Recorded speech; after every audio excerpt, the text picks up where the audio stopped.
bien? Très bien, et vous, en cette fin de journée? Bien. Oui, ça y est, c'est enfin le week-end. Oui. Voilà, on vous prépare d'ailleurs ce week-end une vidéo très exotique, mais très intéressante à la fois. Pour l'heure, rappelez-vous, au mois de février, vous étiez engagé dans la bêta lecture d'un très grand nom du thriller français.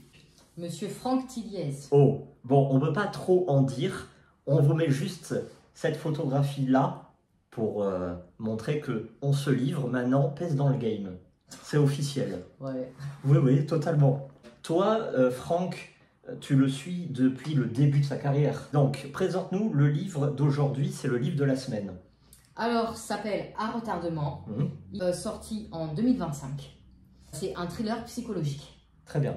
On va pas se le cacher que la couverture, c'est plutôt moyen. La couverture fait référence à, comme vous avez vu, on dirait une cabine d'isolement, quoi. Franck, dis-nous tout. Alors, il est né en 1973 à Annecy. C'est donc un auteur français, mais il est également scénariste. Il a donc connu le succès avec son troisième roman La Chambre des Morts, qui a reçu le prix SNCF du Polar, ainsi que le prix des lecteurs du Quai du Polar.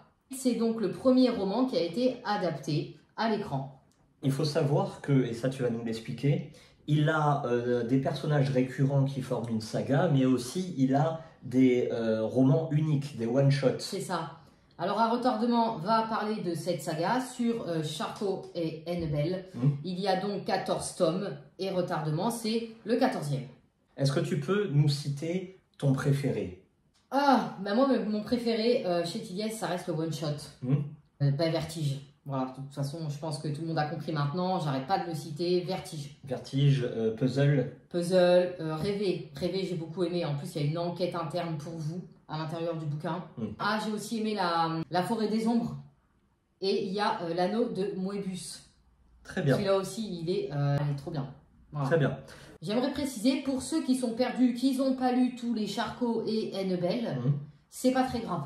Vous pouvez lire À retardement, il n'y a pas de souci. Et Tilliez lui-même, je pense, a fait un lien, bon ça date de 2017, c'est totalement gratuit, vous pouvez télécharger ce lien-là, et c'est donc Charcot et Annabelle, couple de flics. Ça retrace toute leur vie, c'est une rétrospective. Ah c'est bien ça. Sur le couple, voilà. Maintenant ça date de 2017, c'est vrai que là on est en 2025, il en a écrit entre-temps, bon. Mais ça peut toujours aider, c'est sur le couple. C'est sur son site qu'il y a ça? Sur Amazon, mais c'est gratuit. D'accord. Tu as juste à le télécharger, quoi, en fait. Ah, c'est un fascicule, en fait, tout simplement. Avant le pitch, on va préciser que Franck a intégré une UMD, une unité pour malades difficiles. Donc, il y en a à peu près 10 en France, si ce n'est pas 10 piles. Et il y a passé 3 ou 4 jours, je crois. Il a également tenu des ateliers d'écriture avec les patients. Et en même temps, il a pu voir la vie dans une UMD, autant que du côté des patients que du côté des soignants. Donc ça va être très très bien retranscrit et avec beaucoup d'informations. Pertinent. C'est ça. Il a su capter l'ambiance, l'atmosphère, les points forts et les points faibles. Ah oui, évidemment. là, parce que des points faibles, à mon avis, il doit y en avoir un sacré paquet. Le pitch, on y va? Alors le pitch, là on va suivre Éléonore qui est une psychiatre, donc dans une UMD, et qui ce soir accueille un homme en plein délire qui a poussé quelqu'un sur les rails parce que ce quelqu'un avait soi-disant des vers, des vers dans l'intestin. Oui, d'accord. Donc d'accord, vous me suivez? Et ce patient-là donc, comme il est délirant, est inapte à la garde à vue. C'est pour ça qu'Éléonore l'accueille. Parallèlement à ça, à 50 km de Seine-Saint-Denis, on va suivre Charcot qui lui va trouver un corps, enfin il va être appelé sur un corps, un meurtre. Dans cette maison, il n'y a pas d'empreinte ADN, il n'y a pas de traces, il n'y a rien, comme s'il n'y avait personne qui habitait là.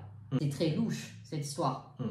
Et forcément, vous avez compris, les deux vont être liés. Pourquoi et comment? C'est là tout le but du jeu. J'aurais bien donné une petite information en plus, mais j'ai été un peu regardé à droite et à gauche, et l'information ne sort pas. Donc, je ne vais pas dire, parce que après tout, peut-être que c'est un mystère, quoi. Très bien. C'est un peu une habitude chez Franck d'avoir une double enquête qui, d'un point de vue initial, n'a rien à voir, mais au final se recroise. Oui, et puis c'est surtout qu'au final, en procédant comme ça, il peut bien jouer avec toi, tu vois. Bon, alors, c'est l'heure, ton ressenti. Alors, moi, vous en doutez tous, j'ai adoré. Ah, ah oui, Ah bah oui. T'as adoré. C'est quand même le maître du thriller français à la base. C'est pas du King. King, il est pas français. Tu vois, en France, il n'y en a pas deux comme lui. Certainement. Oui, alors, est-ce qu'on va faire une analyse point fort, point faible? Alors oui, mais clairement, je vais annoncer des débuts. Des points faibles, moi, j'en ai pas. Ah oui, carrément. Donc celui qui l'a lu et qui n'a pas aimé, à la limite, il peut commenter pour ma part, allez-y. Oui. Parce que j'en ai pas trouvé, j'ai beau réfléchir, j'en ai pas vu. Donc on va faire que les points positifs. Très bien, allez, vas-y, dis-nous tout. Retour sans spoil pour ceux qui ne l'ont pas lu, vous pouvez y aller. Déjà, on est dans une UMD. Qu'est-ce que c'est? C'est plus fort qu'un hôpital psychiatrique, car c'est vraiment une unité pour malades difficiles. Ce qui est très intéressant là-dedans, à ce sujet-là, c'est l'ambiance de la folie, des états psychiques extrêmes, des médicaments, du langage aussi, du langage, des explications. Tout ça, c'est très documenté et très très intéressant. Il y a une bonne immersion, quoi. T'y crois, tu t'y crois dedans. Ah, t'es dedans. Mais est-ce que c'est un huis clos, tout va se dérouler? Non, pas du tout, parce que tu suis parallèlement Charcot. Et même Éléonore, de toute façon, elle sort, elle va chez elle. Ah, d'accord. C'est pas du tout un huis clos. D'accord. Donc, il va y avoir une double enquête. C'est-à-dire qu'Éléonore va enquêter et Charcot va enquêter. À savoir que la place de Charcot dans cette histoire, elle est où? Et elle est quand même un peu au second plan. D'accord. Qui passe en premier, c'est Nicolas, son coéquipier. Ah, Nicolas Bélanger. Oui. Voilà, et ça, c'est quand même un très gros point positif, parce que Charcot, comme on se l'est déjà dit, commence à fatiguer. Alors, est-ce que Nicolas va peut-être pas prendre sa place, hein, mais je veux dire, est-ce que c'est pas ça près de... Après, Charcot, ça devrait faire 5 ans qu'il est à la retraite, normalement. Oui, et donc... Il serait temps de prendre ses vacances, parce que dans le dernier, il était un peu fatigué. Hein, il avait moins l'énergie. C'est ça. T'as raison, en plus, hein, t'as vraiment raison.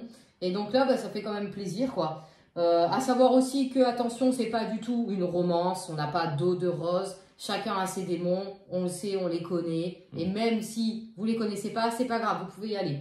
On connaît tous le passé de Charcot, le passé de Nicolas, qui va revenir, le passé de, donc Lucie aussi, et Lucie, elle, n'est pas aussi présente que ce qu'on pourrait croire, ou que ce qu'on pourrait aimer.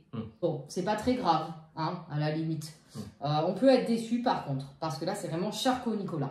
Voilà. Très bien. Lucie arrive très très tard dans l'histoire, à un point qu'on se demande qu'est-ce qu'elle fait là.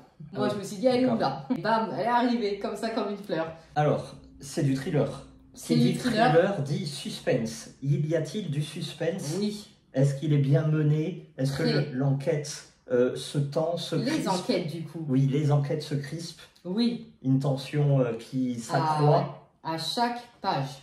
Ah oui, Tilliez, je pense que c'est un des seuls qui peut te faire tenir jusqu'à 3 h du matin. En auteur français. Oui, d'accord. On parle français maintenant là, hein, ok. Comme ça, on s'en mêle pas. Très bien. Non, c'est sûr. Tilliez, il adore jouer. Je pense que lui-même a pris du plaisir à écrire. Ça, c'est forcément... C'est obligé, vous allez me dire. Hein. Et lui-même s'est amusé à faire ce dénouement, à faire ces intrigues-là, à faire ces liens. Est-ce que toi, tu fais tes propres interprétations? Oui, exact. Ah, c'est bien ça. Ah oui, c'est très bien. Hein. C'est très bien amené, c'est très intéressant et ça tient en haleine. Voilà. C'est tout le principe d'un thriller. Et là, comme je disais, il y a une énorme psychologie. C'est très travaillé, mais attention, c'est pas du copier-coller Wikipédia. Hein. On n'est pas là-dedans. Hein. Là, on est vraiment dans le réel qui est devenu une fiction, quoi. Une question. Bon, vous savez, moi, le thriller français, c'est vraiment pas ma tasse de thé. Parce qu'à chaque fois, à la fin, c'est abracadabrantesque, c'est fin. C'est tiré par les cheveux. Il y a toujours le rebondissement de trop, le truc anormal, surnaturel, cheveux sur la soupe. Est-ce que c'est le cas, là, où ça se tient? Non, ça se tient. C'est totalement cohérent. Et le cheveu sur la soupe... C'est cohérent, c'est bluffant, c'est choquant, c'est surprenant, c'est... Ah bah c'est une bonne fin alors. Ah, c'est une très bonne fin. C'est un feu d'artifice. Et en plus, il y a un chouïa de romance. Oh, en plus. Oui, bon ça, on a l'habitude hein, maintenant dans les... Moi j'avais trouvé dans Norfairville que la romance, elle était un peu tirée là. Je t'avais dit pourquoi on est obligé de mettre un passage comme ça. Mais là pas du tout, là c'est pas le cas, là ça fait plaisir et même pour les personnages, ça leur fait du bien. Donc en quelque sorte, c'est l'apothéose, la fin. C'est ça, on peut dire ça comme ça. J'ai une question précise à te poser. Le thriller, c'est un sous-genre de la littérature noire. Mais on sait que dans le thriller, il y a des sous-genres. Thriller politique, thriller historique, thriller psychologique, horrifique, etc. Est-ce qu'on peut dire que là, c'est du thriller psychologique? Ah, totalement. C'est pas... C'est du thriller psychologique. C'est pas du policier, on est plus dans la psychologie. Ah oui, on est plus dans la psychologie là. Après, tu me diras, on a les deux points de vue, hein, mm. parce qu'il y a quand même Charcot et son équipe derrière, tu vois. Ouais. Et ça reste de la psychologie, parce que là, on va vraiment travailler l'humain, son mental, ses pensées, pourquoi il est comme ça. Surtout que l'homme que j'ai cité dans le pitch a poussé quelqu'un qui doit avoir des vers, parce que lui, il a horreur des vers. La phobie des vers, c'est ça? Voilà, c'est ça. Ah ouais? Et devinez quoi? L'homme qui est décédé sur les rails, il avait des vers. Là, il y a du mystère aussi. Comment celui qui l'a poussé a deviné qu'il avait des vers? Ah d'accord. Il avait vraiment des vers dans l'intestin. D'accord, ouais. Okay. Ça aussi, c'est un sujet très travaillé pour ceux qui savent pas ce que c'est, pour ceux qui se posent encore des questions, comment ça arrive, en mangeant quoi. Tout est décrit en fait. Tu n'as besoin de rien aller chercher. Tu vois ce que je veux dire? Tu lis, tu as tes questions, tu as tes réponses, même dans le réel. J'ai été me renseigner, tout est vrai. J'aimerais rajouter encore quelque chose. Éléonore est psychiatre et elle va défendre aussi, parce qu'elle témoigne quand il y a des enquêtes, quand il y a des procès, ses patients.